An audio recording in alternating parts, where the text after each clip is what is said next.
설명하겠습니다. 코로나19 중앙재난안전대책본부 1차장 보건복지부 장관입니다. 9월 13일 국내 발생 확진자는 99명이며 수도권의 확진자는 60명입니다. 해외 유입 환자는 22명입니다. 사망하신 분은 3명입니다. 고인의 명복을 빌고 유가족들에게 깊은 위로의 말씀을 드립니다. 오늘은 지난 8월 30일부터 적용되었던 수도권의 강화된 거리두기 2단계의 마지막 날로서 이 조치의 연장 또는 완화를 결정해야 하는 날입니다. 그간 우리 모두의 노력으로 수도권의 코로나19 유행은 대규모로 확산되지 않고 지속적으로 감소하고 있습니다. 한때 300명을 넘었던 수도권의 환자 발생은 지난주의 경우 110명에서 180명대로 낮아졌고 지난주는 80명에서 110명대로 더 낮아졌습니다. 그리고 오늘은 60명으로 감소한 상태입니다.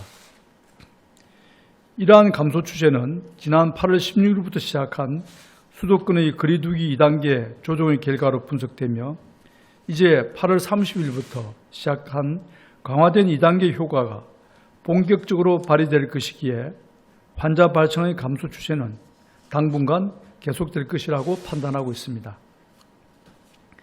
이러한 결과는 모두 우리 국민 여러분들께서 생업과 일상을 잠시 멈추고 거리두기에 힘써주신 노력 덕분입니다. 다시 한번 우리 국민의 저력을 확인할 수 있었으며 불평과 고통을 참고 함께 해주신 모든 분들에게 진심으로 감사드립니다. 그러나 아직은 안심할 수 있는 상황은 아닙니다. 지난 대구 경북의 유행 양상과 비교해 볼 때 거리두기를 통한 환자 발생의 감소 추세는 완만합니다. 인구가 밀집되고 교통이 발달한 수도권의 특성과 전파 속도가 빨라진 코로나19의 변화 양상 때문으로 보입니다. 경로 미상의 감염은 20%를 유지하고 있어 방역망의 통제 범위 바깥에 지역사회의 잠복 감염이 여전히 상당 수준 존재하는 것으로 보입니다. 병원과 요양병원과 같이 방역관리를 강화한 위험시설까지 감염이 확산되는 것도 그러한 사실을 방증합니다. 특히 2주 뒤로 다가온 추석 연휴와 이로 인한 대규모의 이동량을 고려한다면 지금 최대한 감염 전파를 차단하고 지역사회의 잠복 감염을 최소화시켜 놓을 필요성도 존재합니다. 그러나 현재의 수도권 거리두기를 계속 유지하기에는 영세한 자영업자와 서민층의 희생이 동반되는 문제가 있습니다. 특히 상황이 안정화되는 가운데 일부 서민층에 지나치게 큰 희생을 강조하는 부분은 거리두기의 효율성과 수용성을 저하시킵니다. 생활방역위원회의 자문에서도 지나친 희생은 완화하고 위험도가 커지는 시설에 대한 정밀 방역에 집중해야 한다는 의견이 대다수였습니다. 이에 따라 정부는 수도권의 거리두기를 2단계로 완화하여 9월 27일까지 연장하기로 결정하였습니다. 다만 위험시설의 방역을 보다 강화하는 정밀한 방역 조치를 추가하기로 하였습니다. 이는 유행 상황의 호전 양상과 여전한 위험도 속에서 효율성과 위험 요인 등을 종합적으로 고려한 결정입니다. 구체적인 내용을 설명드리겠습니다. 먼저 수도권 내 서민층의 생업시설에 대해서는 운영을 허용하되 핵심적인 방역수칙이 의무화됩니다. 프랜차이즈형 카페와 제과점 등은 매장 내 취식을 허용하되 한 칸 뛰어앉기 등 인원을 제한합니다. 음식점의 경우 9시 이후 매장 내 취식을 허용하되 일정 규모 이상의 음식점은 출입자 명부 작성 등이 의무화되며 가급적 테이블 내 칸막이를 설치하도록 권고하고 인센티브 제공을 추진할 예정입니다. 중소형 학원, 실내 체육시설도 운영을 허용하되 마스크 착용, 거리두기 등이 의무화됩니다.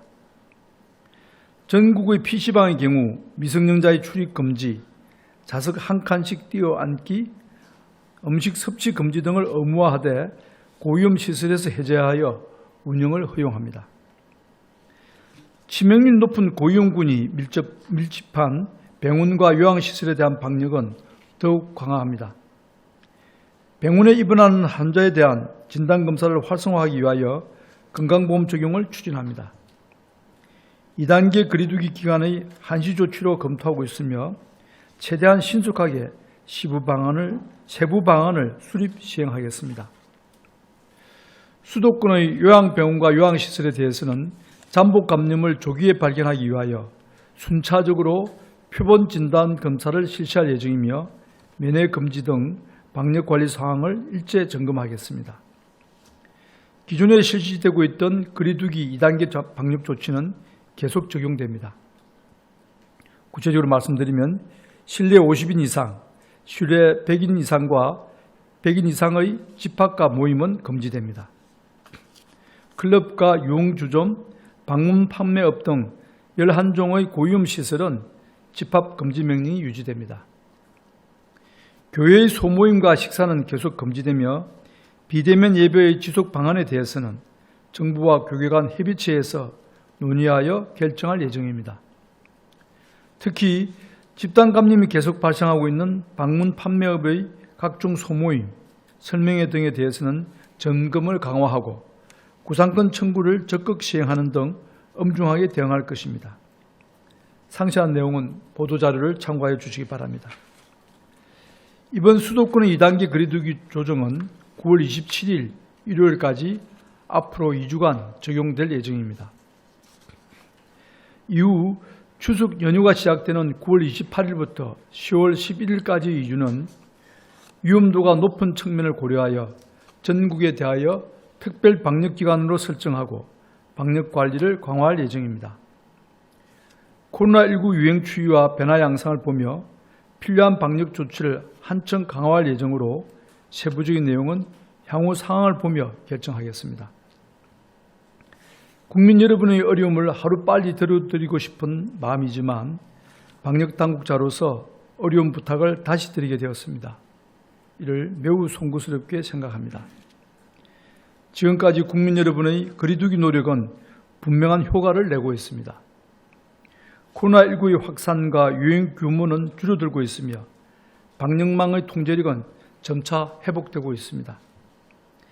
지금 여기서 우리가 조금만 더 노력하면 코로나19 유행은 더 확실하게 줄어들 것이고 조만간 방역망의 통제력을 회복할 수 있을 것입니다. 국민 여러분, 특히 수도권 주민 여러분께 협조를 부탁드립니다.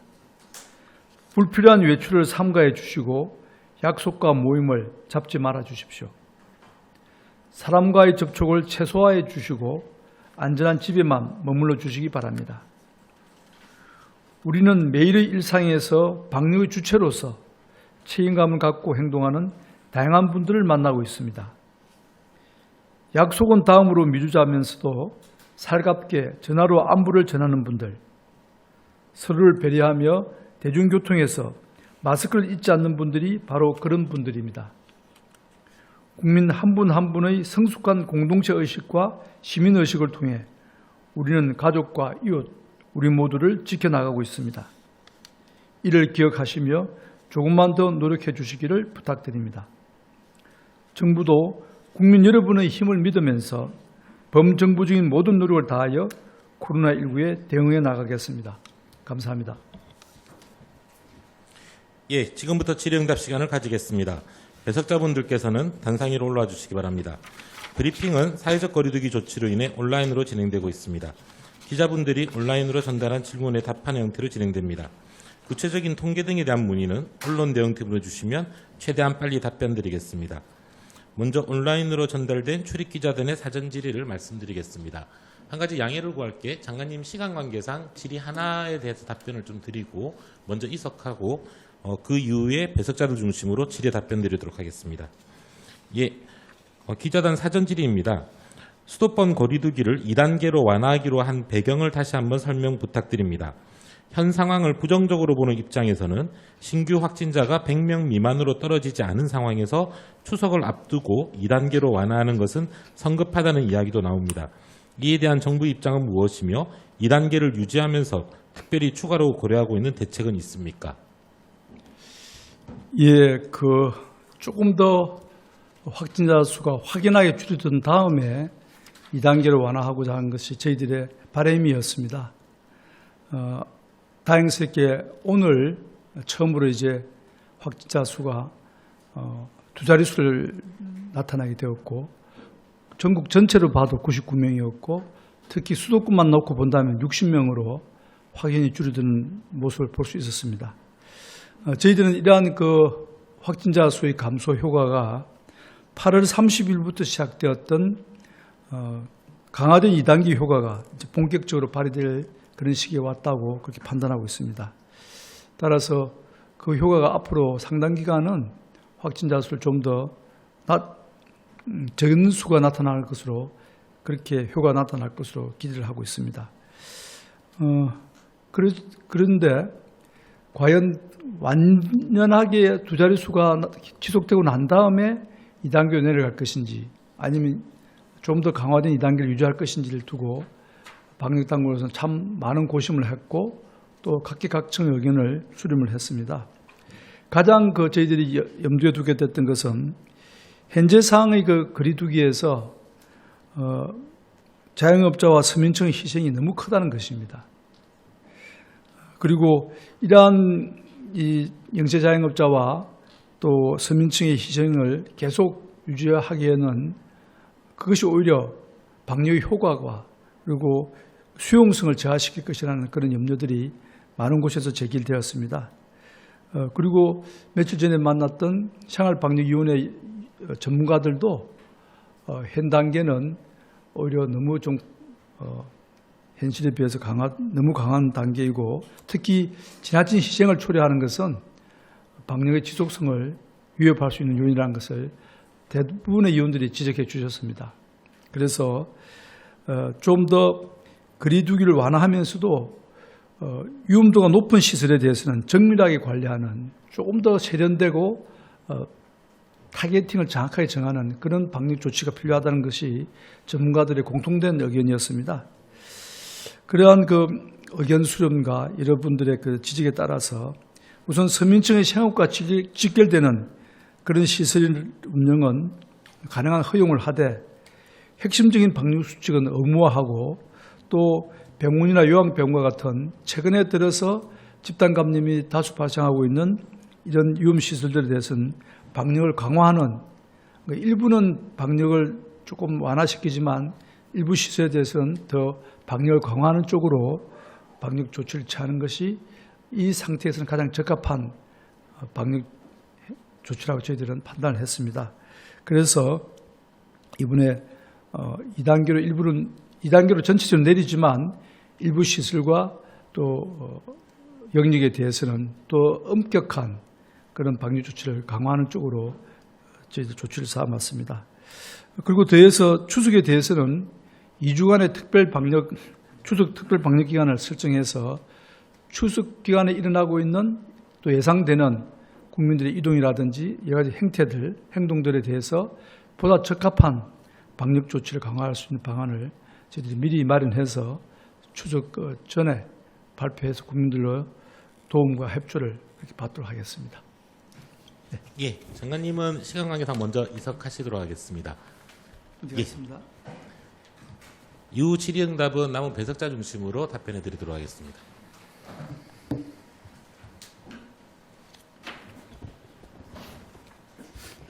네, 질의응답 이어가도록 하겠습니다.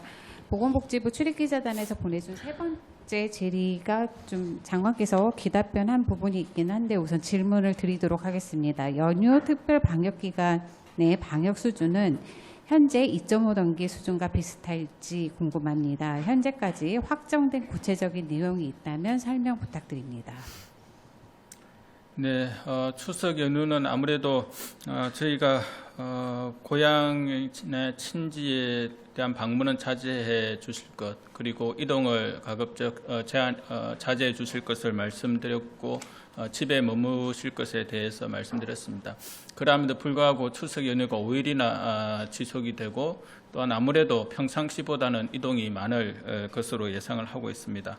그래서 고향에 가지 않으시다 하더라도 여러 가지 다중이용시설에 대해서 좀 이용하시는 가능성들이 좀 높아질 것 같습니다. 따라서 추석 전에 어떠한 사항으로 안정화될지에 대해서는 아직까지는 예단할 수는 없지만 그 이전의 어떤 사항보다 추석 때 어떤 사항들을 제대로 잘 관리하는 것이 무엇보다 중요하겠다. 그래서 그 이전의 거리두기의 단계보다는 조금 더 강화된 조치를 추석 연휴 때 적용함으로써 추석 연휴 기간에 혹시라도 많은 이제 이동으로 인해서 발생할 수 있는 어떤 접촉으로 인한 확산 가능성 이런 부분들을 효과적으로 이제 차단을 하겠다라는 것이 연휴 기간 특별 방역 기간으로 설정한 가장 큰 이유입니다. 그래서 아무래도 그 전에 어떤 단계에 비해서는 조금 더 강화된 조치가 필요하겠다라는 부분이고 구체적인 조치는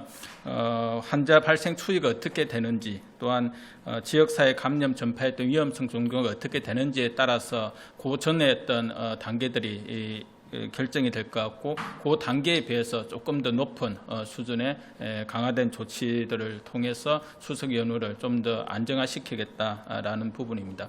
구체적인 사항들은 향후 추이를 보면서 저희들이 별도로 발표하도록 할 예정입니다. 네, 이 답변은 윤태호 중수본 방역총괄반장이 답했습니다. 다음 질문은 의대생 관련된 질의입니다. 의대생들이 단체 행동을 유보하겠다고 발표했습니다. 학생들이 국시에 재응시할 수 있도록 추가 시험을 볼지를 검토할 예정인지 궁금합니다. 예, 정부 입장은 이미 밝혀드린 바와 동일합니다. 네, 지금 답변은 보건복지부 손영래 대변인이 답했습니다. 지금부터는 온라인에서 현장에서 온라인으로 주신 기자님들의 질문에 답하는 순서로 진행하도록 하겠습니다. 경향신문 박채영 기자님 질의입니다. 일반 음식점 등에 인센티브를 부여하는 방안을 검토하시겠다고 하셨는데 구체적으로 어떤 인센티브를 부여하겠다는 것인지 설명 부탁드립니다. 또한 한강공원에 대한 통제는 그대로 유지되는 것인지도 궁금합니다. 예, 일반 음식점에 인센티브를 부여하는 방안들은 좀 다양한 방안들을 검토해 볼 예정입니다. 직접적인 인센티브도 있을 거고 홍보라든지 아니면 저희가 그 부분들을 적극적으로 좀 인증해 주는 등의 간접적인 인센티브까지 함께 검토할 예정입니다. 그리고 이 한강공원에 대해서는 현재 서울시가 조치를 해놓은 상태이기 때문에 서울시가 어떤 결정을 할지가 더 중요한 문제입니다. 다만 거리두기가 지켜지지 않고 사람들이 너무 밀집함에 따라서 서울시가 조치를 했던 부분인지라 이런 부분들에 대해서 우려가 어느 정도 해소되었는지가 아마 중요한 관건이 될 것 같습니다. 네, 손영래 중수본 전략기획반장이 답했습니다. 다음 질문 드리도록 하겠습니다. 국민일보 최예슬 기자님 질의입니다. 첫 번째 질의는 교회 비대면 예배의 지속 방안은 교계와 협의체를 통해서 결정한다고 했는데 언제쯤 결정이 나는지 궁금합니다. 예, 현재 교계와 협의체는 구성이 되어 있는 상태입니다. 다만 현재는 우선 비대면 예배를 원칙으로 할 것이고 여기에 대해서 교계와 좀 더 논의를 해서 현재 상황을 어떻게 바라보는지 또한 좀 더 합리적으로 방역수칙을 잘 준수할 수 있는 방안들이 어떤지를 폭넓게 의견 교환을 할 예정입니다. 그 세부적인 일정들은 좀 정해져서 결론이 나오는 대로 다시 한번 설명을 드리도록 하겠습니다. 네, 국민일보 최희슬 기자님 두 번째 질의입니다. 병원 입원 환자의 코로나19 진단검사에 건강보험을 적용한다고 했습니다. 최근 병원에서 발생한 감염은 환자뿐 아니라 간병인, 보호자, 직원 등에서 확산되는 양상입니다. 입원 환자뿐 아니라 병원 출입자들이 모두 감염 위험을 갖고 있다고 볼 수 있는데 이에 대한 대책은 없는지 어떤 대책이 있는지 궁금합니다. 예. 지금 병원 쪽에 입원 환자에 대한 진단검사의 건강보험 적용 쪽은 현재 병원에 있는 환자든 그 보호자든 종사자든 의심되는 증상이 있을 경우에는 진단검사를 국가가 정한 기준에 따라서 무상으로 받으실 수 있습니다. 그렇지만은 병원이라는 곳이 워낙 고위험군이 밀접한 시설이다 보니까 의심되는 증상이 없다 하더라도 지금 현재 입원하고 있는 신규 입원 환자에 대해서나 혹은 보호자 등에 대해서 병원 쪽에서 진단검사를 실시하는 경우가 점차 증가하고 있고 이에 필요성 부분들이 있다라고 판단을 하고 있습니다. 그에 따라서 우선적으로는 병원에 입원하는 환자들에 대해서 신규 입원 시에 기준에 의한 증상 등이 없다 하더라도 혹여 코로나19에 감염 가능성이 있는지 등을 검사하는 부분을 저희가 건강보험을 적용하는 방안을 적극 검토하겠다는 것입니다. 이외 보호자나 혹은 다른 방문자들에 대해서는 좀 더 이 환자분들에 대한 추이를 좀 더 보면서 추후에 검토하도록 하겠습니다. 네, 동아일보 강동훈 기자님 질의입니다. 이 내용도 사회적 거리두기 관련된 질의입니다. PC방을 고위험 시설에서 해제하셨는데 기존의 여러 고위험 시설 중에 특별히 PC방만 별도로 지정 해제한 이유가 뭔지 설명 부탁드립니다. 더불어 그동안 고위험 시설 지정과 해제가 계속 있어 왔는데 현재 기준으로 고위험 시설 어디 총 몇 곳인지 PC방 고위험 시설 지정 해제는 14일 0시부터 적용되는 것인지도 같이 설명 부탁드립니다. 네, PC방은 원래 고위험 시설은 아니었고요. 저희가 학생들에 대한 어떤 감염 사례가 PC방 중심으로 좀 되어 있어서 그 부분들 일시적으로 중위험 시설이지만은 좀 집합 금지 부분들을 조치를 했던 사항들입니다. 따라서 PC방은 14일 0시부터 바로 적용이 되는 그런 이제 사항들이 해제 부분이 적용이 되는 부분들입니다. 다만 PC방이라 하더라도 미성년자는 당분간 이제 출입이 금지가 되고 그 외에 방역 수칙을 철저하게 지키는 이런 부분들이 같이 동반이 되어서 해제가 된다라는 이제 말씀을 드립니다. 지금은 이제 고위험 시설은 12종인데 유통물류센터는 필수 사업장으로 좀 되어 있어서 이 부분은 이제 빠지고 총 11개 시설로 고위험 시설이 지정이 되어 있습니다.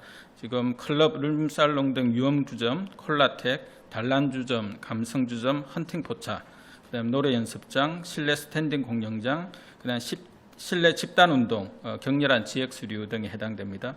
방문 판매 등 그리고 대형 학원 300인 이상의 대형 학원, 그다음에 뷔페 등 해서 총 11개 시설이 고위험 시설로 현재 지정이 되어 있습니다. 네, 동아일보 이미지 기자님 질의입니다. 신규 환자 발생 진정세와 사회 부담 등을 고려해 단계를 하향 조정했습니다. 그런데 추석 이후에 가을 겨울철이 다가올수록 확진자가 폭증할 가능성이 높다는 분석도 많이 나오고 있습니다. 그렇게 되면 다시 또 지금처럼 단계를 올리고 봉쇄와 제한을 강화하는 것 외에는 방법이 없는 것인지 궁금합니다. 소상공인뿐 아니라 학생, 학부모 많은 시민들은 지금과 같은 조치가 언제까지 계속될지 가장 궁금해하는 상황입니다. 지속 가능한 방역 전략이 필요하다는 지적도 나오고 있는데 이것에 대해 어떻게 생각하시고 혹 이와 관련해 준비 중인 방안이 있는지 설명 부탁드립니다. 네, 방역 전략과 관련돼서는 지금 방대본, 그다음 중수본, 중대본 차원에서 계속해서 논의가 좀 이루어지고 있습니다. 아무래도 이제 추석 연휴 때까지 그리고 본격적인 이제 동절기가 올 때까지의 확진자 수를 최대한 안정화시키는 것이 가장 큰 목적이고 그것이 추석 연휴에 저희가 특별 방역 기간으로 이제 정하고 관리를 해나가겠다는 가장 중요한 이유이기도 합니다. 다만 이제 전 세계적인 어떤 방역 지금 몇 개월 동안 코로나19가 유행이 되고 있고 거기에 어떤 대응하는 전 세계적인 어떤 대응 사항들이 조금씩 차이가 있는 것 같습니다. 이런 부분들을 저희들이 검토를 좀 하고 있고 또 그간에 우리나라의 어떤 방역에 대한 역량 그리고 의료 대응에 대한 역량들이 함께 이제 좀 올라간 측면들이 있습니다. 그런 부분들을 충분하게 저희가 감안을 해서 좀 더 방역 전략에 대한 고민들을 좀 하고 있고 그것이 현재 준비가 되는 대로 좀 말씀드릴 수 있는 시간이 있을 것 같습니다. 지금 현재로서는 어떻다라고 말씀드리기는 상당히 좀 이런 부분이긴 하지만 이런 부분들이 어떤 심도 있게 논의가 되고 있고 논의가 정리가 되면 좀 말씀을 드리도록 하겠습니다. 여기에는 방역적 대응뿐만 아니라 의료적 대응 그리고 사회적 거리두기와 같은 어떤 단계 조정에 대한 기준 이런 부분들을 좀 망라해서 저희들이 종합적으로 현재 검토를 하고 있다라는 말씀을 드립니다. 네, 다음 두 가지 질의는 모두 의사 국가고시 관련된 질의입니다. 두 가지 질문 같이 드리도록 하겠습니다. 뉴시스 임재희 기자님 질의입니다. 의사 국가고시 관련해 정부 입장은 기존 입장과 동일하다고 했는데 좀 더 구체적인 설명 부탁드립니다. 추가 시험은 하지 않을 예정인지 아니면 의대생들이 국가고시를 추가로 신청하겠다고 하면 논의에 시험을 치를 수도 있는 것인지 궁금합니다. 동아일보 이소정 기자님 질의 같이 드리겠습니다. 오늘 전국 의과대학 및 의전원 본과 4학년 대표들이 단체 행동을 잠정 중단하겠다고 밝혔습니다. 이와 관련한 복지부의 입장을 좀 더 구체적으로 설명 부탁드립니다.